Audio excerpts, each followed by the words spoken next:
Previously on All Things Unexplained.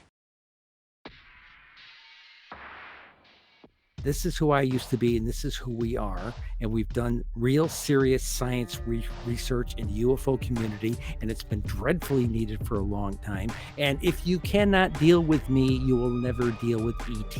I was waiting to get stoned off the stage, and ultimately 600 people got up and gave me a standing ovation. So, okay. So.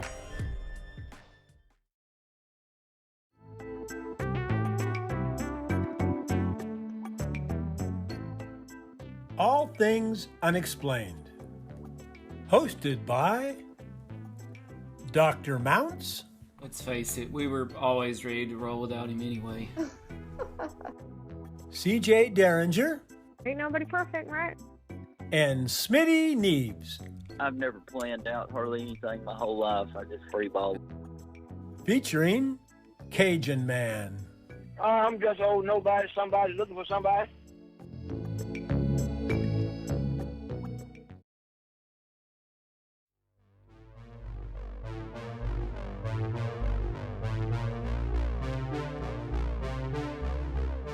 I had heard a quote quite a long time ago that if we ever communicate with aliens, with extraterrestrials, that it's quite likely the language will be mathematics.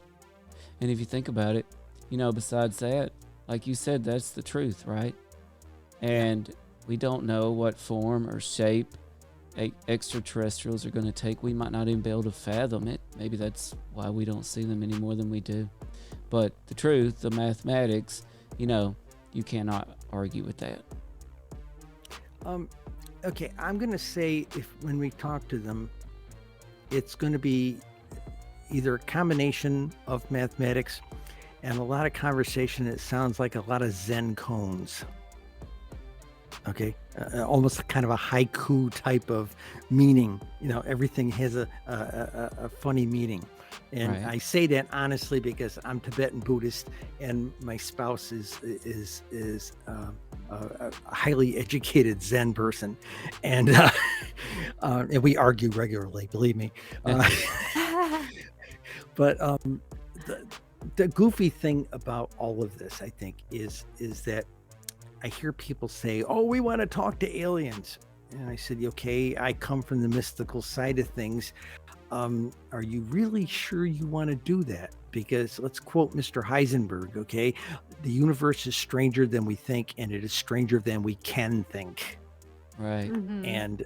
And as somebody who spent 7 years in a Buddhist monastery trying to explore the heavens and the universe with my mind, let us just say, you're not ready for what's out there. Trust me. Sure. It could be dangerous to explore that territory. We may not literally be able to physically, mentally be capable of comprehending that sort of information. Yeah, it is. It is that to some degree. We've got species that are a million years older than us. They're actually more of a spirit form than they are physical. Okay. What always bothers me is when we see, and this is as the journalist, if you Google reptilian aliens on the internet, you seem to find a huge amount of artwork that has these big, overly muscular, very looks like they need a case of prunes in the worst way kind of attitude look to it. Right? Okay, that's what you usually see. Right. Okay, and I say there's a conspiracy there, because the people I've interviewed who have had contact with reptilians have flat out and shown me sketches. They are gentle, soft-spoken, and enlightened. Now, what's wrong with this picture? Okay. Right. So there's that. People ask me, when I talk about mysticism, theoretically, the universe, we're all part of the force. Okay, to use Star Wars terminology, the Great Dark Womb, and use feminist divinity mentality. We're connected to everything, everywhere, everywhen. Every atom in our body is connected to everything else. Okay, there's the physics and the metaphysics. And people say, well, then we should be able to reach out with our mind like the CE5 people and touch the aliens. I want to touch an alien on Zeta Reticuli. And I said, yeah, in theory you can do that. But the trick is that talk to remote viewers. You don't get big colorful pictures. You don't get big colorful visions. It's like you get knowingness, but it's like trying to see a cow through a bucket of mud. Right. So so the idea of going and touching somebody in another planet, half the remote viewers I've taught over the last 20 years put their pens down because they couldn't touch Tranquility Base on the moon, because they didn't know what the target was, but subconsciously they knew there was no air and it was hot, and they didn't go. Same thing with people we sent to Mars to find spirit or opportunity. Half the people in the class had to put their pens down because they couldn't do it, or they would scribble in the margins, there's no air, I won't find my way back, that type of thing. There's a self-preservation thing we humans have, and it has to be trained out of you if you're going to do that long-distance remote viewing. And that's the stuff that's not published yet. Right. And you know what? It's so interesting that you should bring up remote viewing. I had this on my list, believe it or not. How often do I get to say that I had remote viewing on my list of topics to talk about? And I really wanted to talk with you about this and get your thoughts on this. So this is also kind of a segue and a connector between our UFO talk and our mysticism talk, at least for me. But I was watching a show the other night, and Project Stargate came up. And maybe I'd heard about this before, but I want us to frame this in terms of current events. You know, the world's a mess out there right now. Russia invading Ukraine. There's talks again of nuclear war. I found out about an acronym they had during the Cold War. I believe it was SAD, S-A-D, Simultaneous Atomic Disaster. And now that's in our minds again, right? But this Project Stargate was our military literally had clairvoyant remote viewers. One was named Mr. Pat Price, who supposedly could reach out with his mind and basically see any location on Earth, right? And so we use this to gain intel on Russia, on foreign adversaries. And he was actually reaching out with his mind one time, and something drew him away from what his objective was. And it was the tallest mountain in Alaska. And the military had no control over where he was going at this point. And according to Pat Price, he witnessed or saw deep in Mount Hayes, Alaska, a UFO alien base, right? As he was on his mission to spy, essentially, on the Russians during the Cold War. Cheryl, I'm really interested to see, you take the last couple of years of these military pilot videos and sightings of UAPs, unidentified aerial phenomena, and underwater phenomenon. How are we, and we get into the paranormal here too, and the mystical side of things. How should we frame the UFO phenomenon, our military encounters, the mystical side of things with current events, with these things happening in the world now, the threat of nuclear attack? How should we put these other things into context? First thing, It's a loaded question. Well, yeah, no, it's a good question. And reading some of the newspaper reports I've seen the last couple of days, it is not necessarily, we're hearing about the invasion and everything, and we're hearing about all the governments are taking a stand on this thing. But you start seeing some of these news services, particularly on the internet, some of the news services are dropping in articles. Would we survive a nuclear war? And what's a nuclear war like? What will the damage be? And as a ordained yogi, my attitude is stop putting that crap in the mind stream.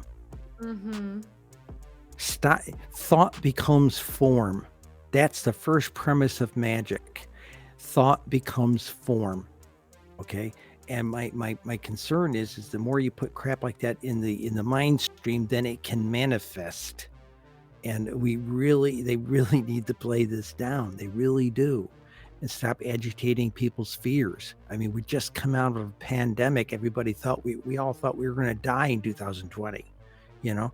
So, I mean, this is a big deal that they shouldn't be escalating it like they are by even suggesting these things. You know, they've run all these articles. We're going to get hit by an asteroid, right up until Putin started doing an invasion. All the articles were saying, hey, wow, there's another one passing between Earth and Moon this weekend. You know, it's the size of Everest, you know, that kind of crap, you know. And okay, now where do we take all this stuff? Okay, I had 5 classes over the last 25 years that I taught. Okay. And I had training with the Farsight Institute, Dr. Courtney Brown's people. Okay. And of course I had time in a monastery and things like this. So the trick with remote viewing is the quieter you can make your mind, the better you can do this. Because as any karate teacher who's worth their salt will say, no, KNOW. Okay. It's that thing of just being aware where the next punch is going to come from, type of thing. Okay. And it's a Yoda kind of thing. It's being aware of everything, everywhere, every when. And a couple of moments from now is irrelevant because we are connected to every when. If we quiet our minds and realize that all of this is happening at once. Einstein even agreed with that, even though what we see is very persistently stuck in the present moment. As far as the aliens are concerned, every class I've taught, I always had my target cards loaded in the envelopes with the codes written on them, double and triple blind. Okay. My wife even at one point had her intern stuff the envelopes, and another intern a couple of days later put all the random codes on the outside of the envelopes. And we had a bag of, 100 of them or something, 150 of them or something like that, highly randomized. But some of the cards that we stuck in there were provided. And the one that was always provided was that same target that Waingo Swan went to on the back of the moon, the alien base on the back of the moon. And every class that went there, provided they didn't put their pen down, came back, they put their pens down at the end of the thing and said, before we even started doing analysis, before I opened up the card to reveal it was, and the general consensus, every one of them said was, whoever those folks were, they didn't like us being there. Oh. The aliens were well aware of our psychic presence being focused on that point. I keep telling people it's not astral projection. Okay. Lama in Buddhist monastery cleared me up on that point. You leave your body, you die, but you can shift your consciousness. So think of it like cable TV. Your TV set is wired into 1,000 channels. You change the channel and you're someplace else. Okay. Well, that's kind of what we're doing with this, projecting our consciousness someplace else. We can send it some other place in time, some other physical place.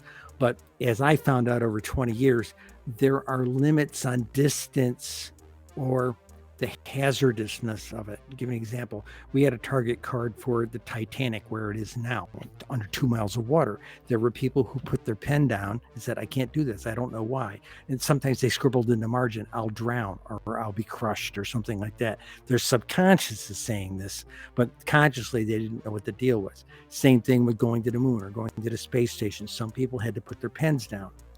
Now, in 2013, I held a hard targets party. I invited the best people I had over about a 8-year, 10-year period with classes that I taught.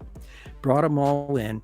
I knew the cards were hard targets because they had been we color coded the envelopes a little bit on the outside. I didn't know what they were. I just knew that they were hard targets. And the harder they got, like moving out to the moon. Well, these people have been doing remote viewing. Going to the moon, no problem. Going to Mars, no problem. Going to those ice fountains on one of Saturn's moons was a problem. Right. 2/3 of them put their pens down. Okay. And there was one card in there, it turned out to be Voyager, where it was at that point, it was like 7 billion miles from Earth. Took radio signals 10 hours to get here. And everybody put their pens down except one lady.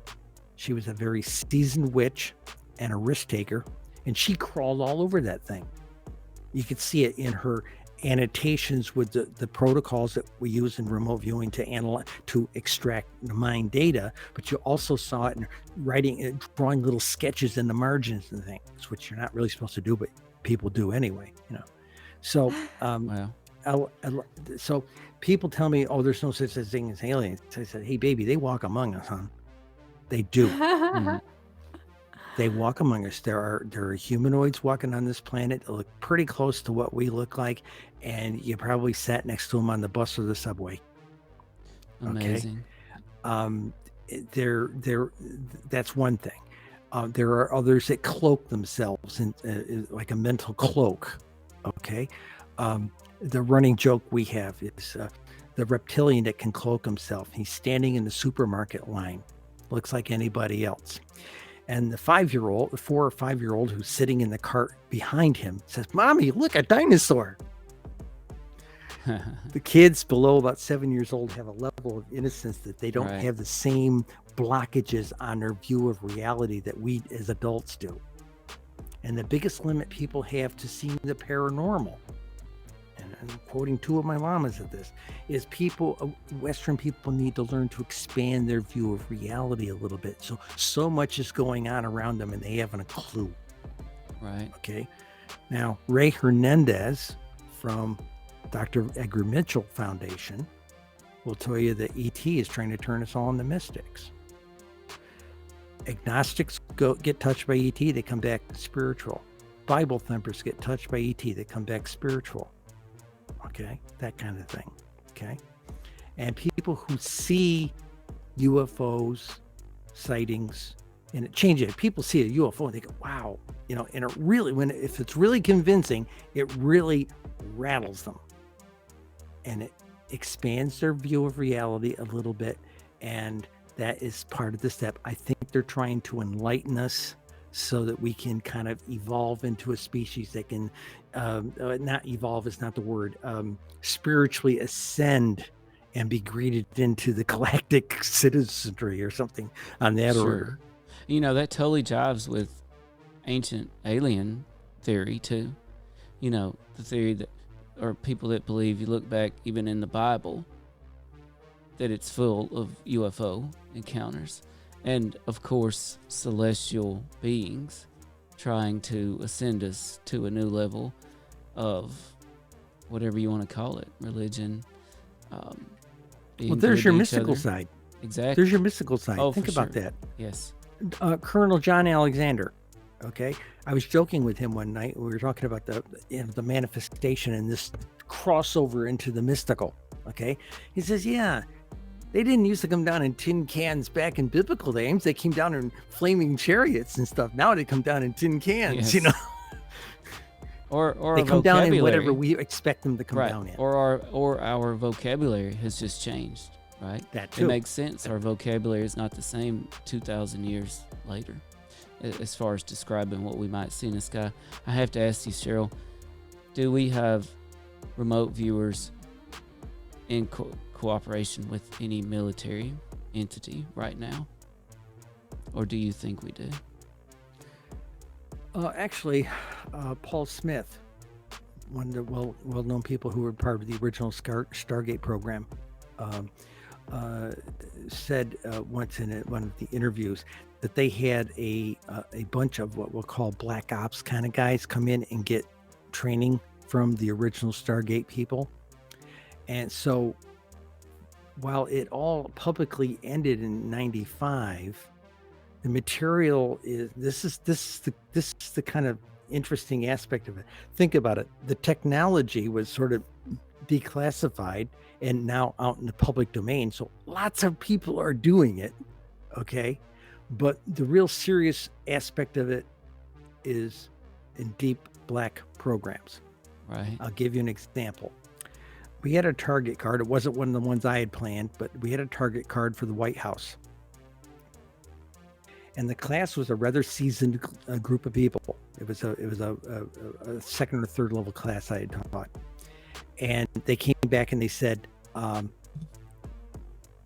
we can't go there. They told us to not come in. We're not welcome. And during the analysis, we sat there and talked to each other, and at least there were 10, 12 people in this particular sighting party, so to speak. And at least 4 of them were like Wiccan priests and priestesses type of thing. And we looked at each other and said, somebody's warded the White House? Magical fences and things. We did the same thing with a couple principal military bases, and we hit similar things. Going, whoa, the metaphysical is being done on a very cloaked level, baby. Oh, yeah. Oh, yeah. And it reminds me, just in the news, Putin sent his top assassins after Zelensky, president of Ukraine, and lo and behold, somehow Zelensky found out and averted them. Apparently, the Ukrainians killed all the assassins, but just out of nowhere, they found out somehow. So we're speaking to Cheryl Costa, author of the latest book by Cheryl Costa, Magical Musings of a Rogue Witch. I love that title. Cheryl, if it's okay, we have a listener question from longtime listener George Winters. And I love this question. Can anyone remote view, and how would they begin? Okay, first thing, there's lots of groups on Facebook that you can go into where there is like at least discussion, and in those groups occasionally you'll see an advertisement for either an online class or a physical class someplace, and I recommend that. Okay, don't expect to learn it in one weekend. Okay, you can have some really good experience with it in one weekend, but and 2 things. One, it helps to, I'm going to say it this way. This is the yogi speaking. Okay. Start giving up your addictions, your cigarettes, and anything else you're addicted to. That includes your phone. Doesn't mean you have to get rid of your phone, but stop bowing your head to it 80 times a day. Okay. It's not a god or a goddess. Okay. You need to start quieting your mind. And as you start getting rid of all the chatter in your mind, 2 minutes a day of meditation over many, many, many months will quiet you down. I'm not asking you to go do 40 minutes in a temple someplace. I'm saying 2 minutes a day. Now, some people come back to me and say, it's too hard, 2 minutes a day. But we're trying to teach you what the greater culture doesn't want to do. They want you to go into a sports bar and be distracted by the big TV sets. They want you to be distracted by the phones. They want to keep your mind going in 50 different directions at once. Learn to be alone with your thoughts. Now, granted, I was in a monastery. I learned, best I could ever do was about 47, maybe 50 minutes of solid meditation. These days, since I'm not living in monastery life, but I still carry certain vows, so I maintain a certain practice. I meditate 5 minutes in the morning on a stool. I don't do this lotus stuff. I'm 70 years old next month. I don't do this lotus stuff anymore. I got a nice little stool. I sit down on the stool for 5 minutes in the morning. I do it again around lunchtime, and then I do it again maybe early evening, sometime before bedtime. Okay, just to keep myself zeroed, as they say, settled. Okay. And learning to do remote viewing works really good if you learn how to meditate. And during the process of doing remote viewing, even if you're not a regular meditator, you're going to have to learn to quiet yourself. And they use techniques where you can put on a set of headphones and use some of the binaural technology that the Monroe Institute developed, where they put different tones in your ear and they force your brain into a state of alpha, that type of thing.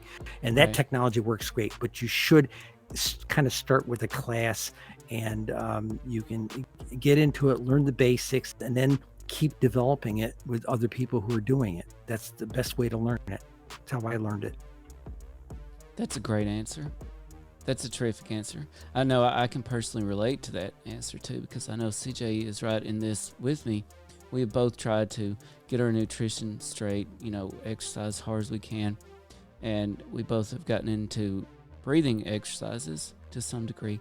And I can tell you, when my nutrition is straight, when I'm right in the kitchen and I'm not doing, putting these harmful things in my body, even a few minutes of just laying down on the ground and closing my eyes and controlled breathing, and I feel like I'm somewhere else. But that's just a few Controlled minutes. breathing with focus Yes. is what you were doing. Yes. Okay, that's the trick, is the focus. And I can't imagine if you spent, years or a lifetime at that. There's no telling what your power would be. I don't want to interrupt you, hon. I'm going to give one thing. I just had that book, Magical Musings of a Rogue Witch. Yes. Okay. Why did that book come about? In December of 2020, I formally retired as a Wicca priestess, 44 years. Okay. The 7 years in Buddhist monastery was a sabbatical midlife. Okay. Explore other traditions and other paths of training. Okay. And it only complemented what I already knew. Here's the thing. In that book, it's expected, some traditions expect a priest or priestess when they retire to write a book of their take of the life and the craft. Okay. And some write books of spells. It looks like a, witch crocker, it looks like a book of recipes almost, Some people write about what it's like to manage magical families, covens, and clans, and things like this. Some just write memoirs of what it was like to be a priestess for 35, 40, 50 years, whatever. Okay. I decided to write again, coming from the UFO community, disclosure. Okay. I decided to write a book of plain language magical mechanics and theory to explain this is how magic works. This is all you have to do to make it work. No gods, no goddesses, no candle, no incense, no woo stuff, it's pure metaphysics. It's pure quantum physics. And I'm going to show you how to do it. And the first thing you need to do is learn how to quiet your mind. And once you learn to quiet your mind, then anything you focus on and visualize, thought becomes form. Okay. And that's what I taught. It's only 144 pages. Okay. But I go right to the jugular vein and say, this is how you do it. And one of the other things I do explain in there, and there's a lot of science in there besides the magic stuff, but there's no robes, no cloaks, no gothic eye makeup, nothing you expect to see around witchcraft. Okay. All the advanced people come to me all the time. Well, what kind of a spell do you do to do such and such? And I look at them and I say, you just do it. And people don't understand, once an elder gets up to a certain point, yeah, we might put the big robe on for a big festival or something like this, but bottom line, you just do it. And it's a thought in the form, but you have to condition yourself. You can't be addicted to cigarettes. You can't be bowing your head to the phone every 5 minutes. And you just have to kind of, I'm not asking you to be a hermit, but you kind of have to pull away from all the chatter of the Western culture. Right. And there's a lot. I'm not asking you to become a hermit. Say again? So a lot of this is new to me, or maybe it's just new terms for things that we've talked about with other people on the show before, but the witchcraft and the magic and the remote viewing, would you say all of those are related or totally separate entities? Oh, yeah. Okay. Oh, yeah. I mean, the abductees or experiencers always tell us that they talk to them with telepathy. Okay. I was in the library the other day and I'm working on a script for something, and I'm sitting here working in the library, a real library. Okay. Not my house. And I'm sitting here working in this notebook, and I just looked at my phone and said, where is she? Ding. Linda texted me. Our heartbeat. We've had this going on now for the we got married in 2005, legally married in 2011. So we've been together a long time. Okay. And we're at that stage because we're both quieted Buddhists, where telepathy works. We joke about the fact that, we do this synergy thing, and we both point at the thing at the same time. We both say, hey, how about the air fryer? We'll do wings. We almost complete each other's sentence. Okay. And there's this synergy, connecting minds together. Okay. And that's what this should be. Our whole culture should be connected. Okay. One of the problems the Greys have, when they were doing one of their early, their culture was developing that jump through space type of thing. You jump down into a state of space that is more like what we'll call nirvana or heaven, so to speak. Okay. And suddenly, if you gaze upon it, Buddhists say this, if you gaze upon this stuff, you'll become enlightened. Well, they're kind of like ants. If one Grey sees it, they all see it. So the entire culture became enlightened at once. The problem is they weren't ready for it because they don't have the emotions we have and can't understand the concepts of emotions. Okay. And they're to be pitied, as one of my lamas used to say. And you just heard a very funny statement there, didn't you? I missed what you said. They would to be what? They are to be pitied. The Greys. To be pitied. Okay, sorry, I didn't hear that clearly. Yes, because they're struggling the to know what we know. They're struggling to know what we know and to understand our human experience. It's probably why they're doing some crossbreeding, so that they have some entities that are sort of half us, half them, that can explain it to them. That type of thing. Now, for those of us that are very new to some of the things you're discussing today, could you give me an example of sort of witchcraft in your terms that you might use in everyday life or in a group setting? Okay. First thing you got to know, witchcraft is not, general Wicca, especially Wicca or whatever, general witchcraft is not Satanism. That's right. 500-year-old propaganda from the medieval Catholic Church. Okay. And Hollywood has run with it, and they've continued to regurgitate that. Okay. The deepest part of divine feminine theory is that the great consciousness, the force, is feminine and has produced life where there was no life. Okay.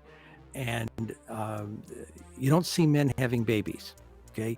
But in fact, I just had a guest on my own program who basically explained that Jesus' mother Mary was part of a sect of women who were trained in the arts of manifesting virgin births.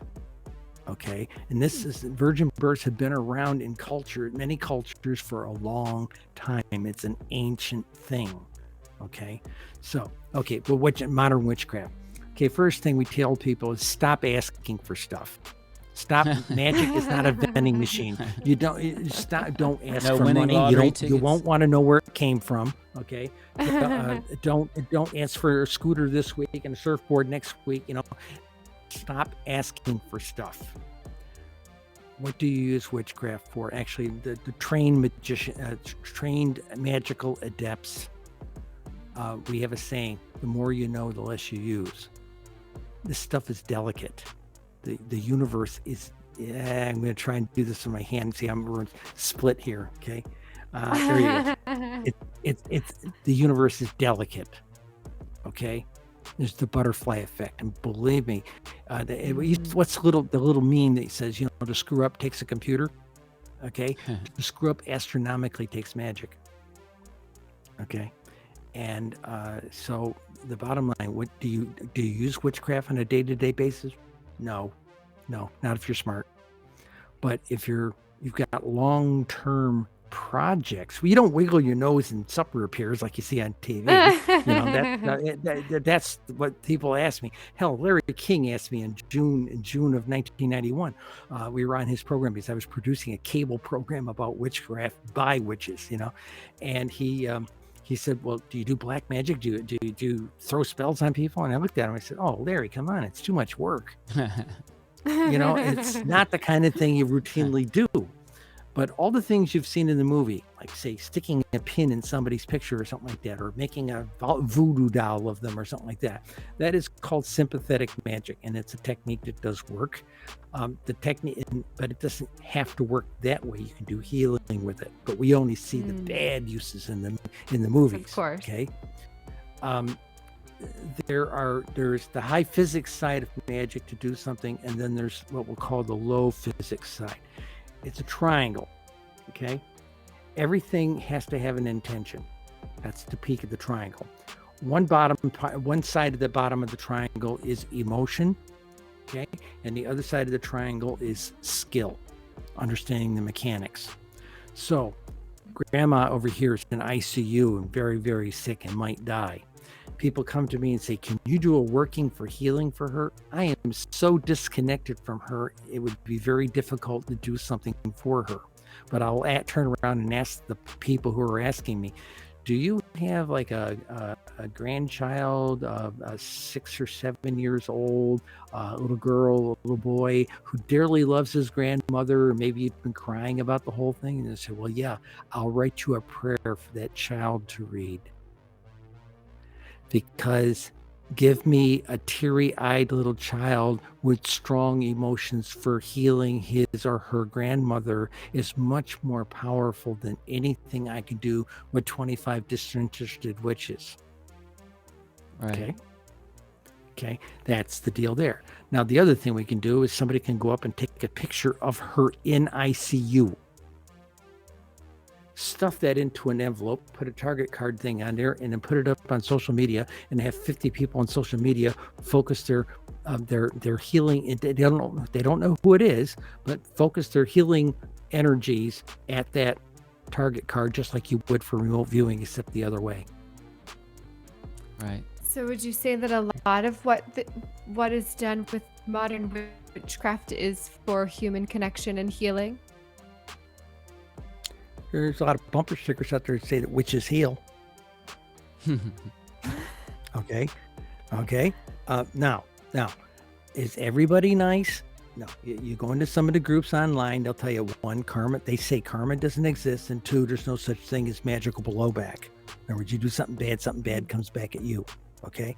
Well, I'm here to tell you it does exist, and I've seen some really horrendous situations where somebody put something bad out there and something bad nailed them back. Okay.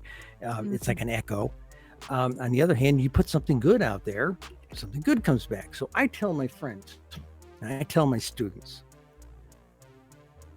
be generous with your magic, be kind with your magic, and think really big.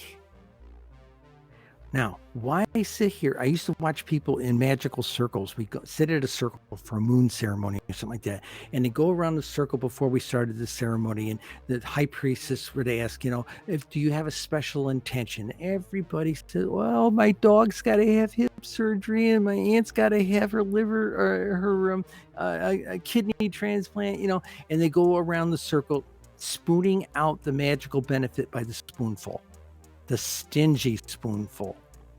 All right. Okay. At 40 people doing that all the way around the circle. And I would sit at the end of the thing. And when it got to me and I'd say, I make this offering for all beings everywhere, every win. Think big. Because if there is a blowback facility doing something super kind to like everybody in the freaking multiverse, it's going to reflect back on me and be very positive on me. Is it not? That's the theory behind it. And by golly, it does work. So and do we go after guys like Saddam Hussein? Do we go after guys like Saddam Hussein? No, you do an offering to say, may the universe bring karma ripening upon them, and if they're beyond men's laws, will the universe stand in judgment of them? That's what you go after. But you don't sit there and say, I'm Captain Magic and I'm going to zap that bad guy. You don't do that.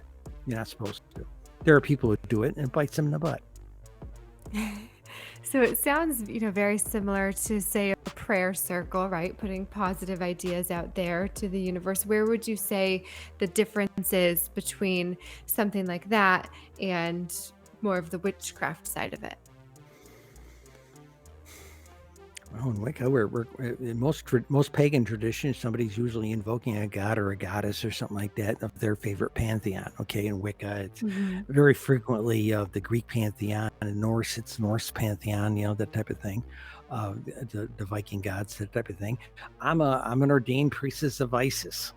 Okay, I'm Egyptian pantheon. Okay, and all my students are ordained as sisters of Isis. So it's just another, that's the prayer side, that's the theology side, if you want to do a theology side.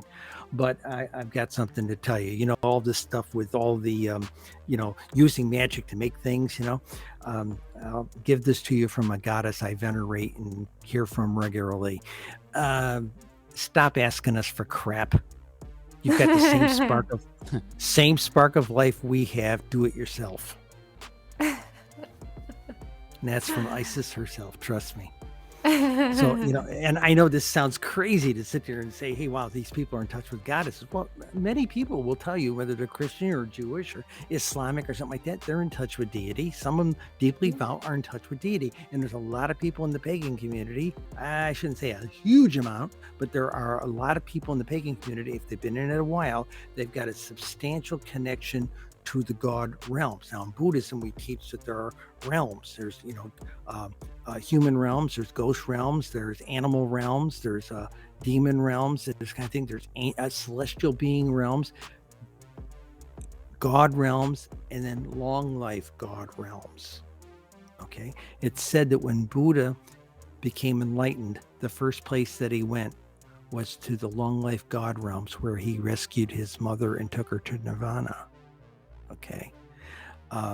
People say celestial beings, that must be the angels. No, that's a Western view. Celestial beings means ET guys.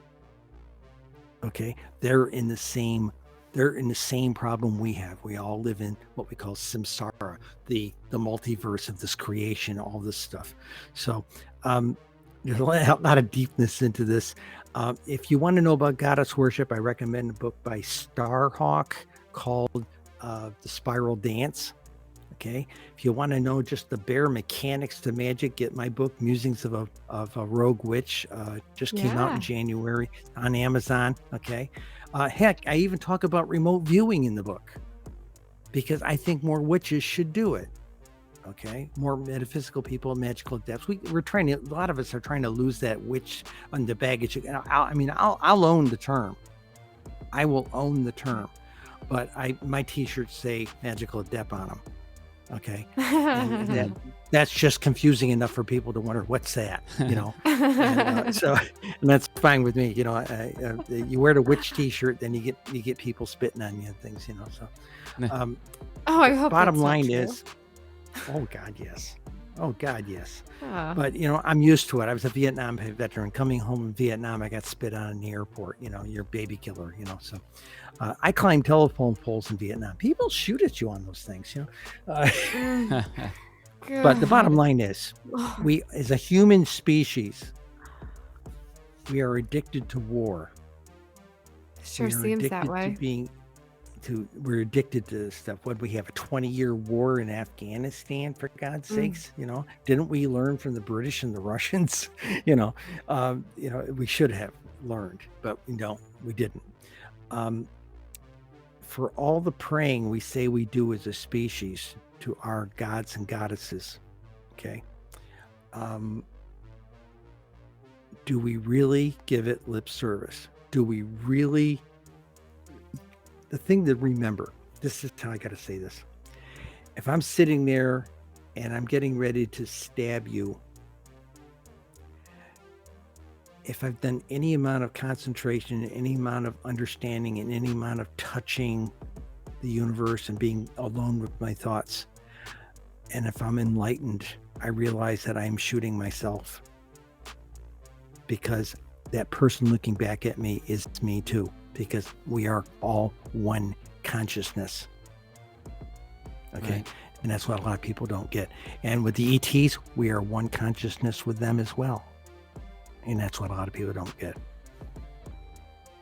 To be continued. You've been listening to All Things Unexplained. If you liked this podcast, please do give us a 5-star rating and leave us a review. If you would like to hear more All Things Unexplained, be sure to follow us wherever you listen to your podcasts. Our show depends on the support of listeners like you. Find us on Venmo under the business accounts. Just look for @Bigfoot UFO. If you can't get enough of us, go ahead and check us out at allthings-unexplained.com. A special thanks to our producer, director, sound mixer, editor, and the man who wears far too many hats. No, seriously, he wears a lot of hats. Dr. Tim Mounts. Without you, we couldn't keep the lights on. Thanks for listening to All Things Unexplained.